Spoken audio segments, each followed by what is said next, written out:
के वाजपेयी साहब, कहीं ऐसा तो नहीं है कि सभी एग्जिट पोल के नतीजे जो हैं वो बेहद नेक टू नेक हैं और यही सबसे बड़ी वजह बन रही है कि इंडिया गठबंधन इसे खारिज कर रहा है, क्योंकि उसे लग रहा है कि कोई एक आध नतीजा तो उसके पक्ष में आया होता। उनका ऐसा भरोसा है कि 295 पार कर रहे हैं वो।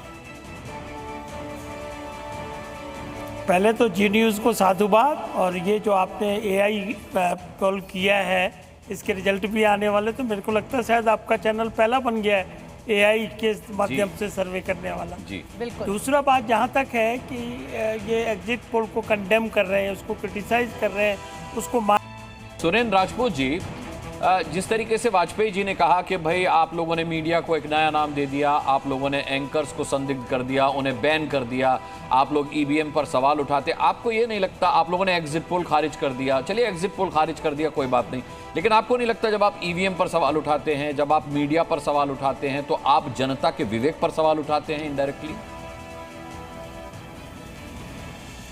ईवीएम पर सवाल उठाना और क्या नाम मीडिया पर सवाल उठाना, जनता के विवेक पर सवाल उठाना कैसे हो गया अनुराग? अब ऐसे हो गया सर कि नतीजा जो होता है वो जनता के वोटों से निकला होता है ना सर, और हम ईवीएम पर दोष दे देते हैं। जनता वोट दे के आई होती है, हम कह देते हैं ईवीएम हैक हो गई, हम कहते हैं कि मीडिया की रिपोर्ट से प्रभावित हो गई जनता। तो जनता की अपनी समझ भी है ना सर, इसलिए मैंने कहा कि हम ये कहकर ये इल्जाम लगाकर कहीं जनता की समझ पर तो सवाल नहीं उठाते।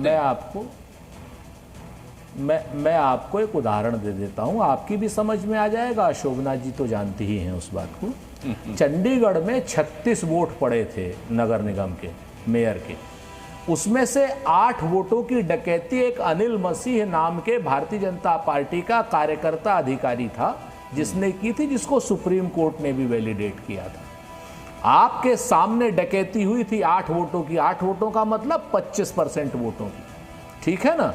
अगर आप उसको भी चाहते हैं कि हम चुनाव आयोग के नाम पर, मीडिया के नाम पर, और उसी के लिए आपके खुद के इस जी न्यूज़ के चैनल सहित सारे चैनलों ने उसको बचाने की कोशिश की थी, जब तक सुप्रीम कोर्ट ने उसको क्या नाम उठा करके बिल्कुल खुलासा उसका नहीं कर दिया था।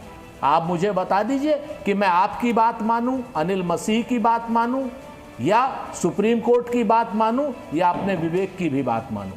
आपके सामने था, मैंने इतना बड़ा नंगा नाच चुनाव आयोग के अंतर्गत किसी का नहीं देखा था। सुप्रीम कोर्ट के पास अगर वो फुटेज नहीं होती सीसीटीवी की, तो आप लोग कहते कि लीजिए साहब आप जनता के विवेक पर सवाल उठा रहे हैं। तो इस तरीके की जनता का विजिलेंट होना बहुत आवश्यक है, और जब तक जनता विजिलेंट नहीं होगी तब तक चाहे वो मीडिया हो, चाहे चुनाव आयोग हो, और चाहे कोई संस्था हो, लेकिन दोनों ही खबरें मीडिया पर दिखाई गई। मीडिया को इसीलिए छोड़ दीजिए क्योंकि मीडिया का काम खबर दिखाना है सुरेंद्र जी। मीडिया ने खबर दिखाई, मुस्कान बचाया था, आप लोगों ने बचाया था। मैं जिम्मेवारी से, मेरे पास वो सारी कटिंग्स है। नहीं सुरेंद्र राजपूत, ये गलत इल्जाम है आपका, ये गलत आरोप है, ये आपका गलत आरोप है। हमने वो वीडियो भी दिखाया जो सीसीटीवी में आया, किस तरीके से वो रेड किया जा रहा था, हमने वो भी दिखाया। हमने दोनों पक्षों की बातचीत भी सुनवाई, मामला कैसे कोर्ट में पहुंचा, कोर्ट ने क्या टिप्पणी की, हमने सब कुछ बताया। लेकिन ठीक है, आपको आप हमारे मेहमान हैं, आपको आरोप लगाने का पूरा अधिकार है, और हम खुशी खुशी आपके आरोप पर सिर्फ जवाब दे सकते हैं, बाकी कोई नाराजगी आपसे नहीं।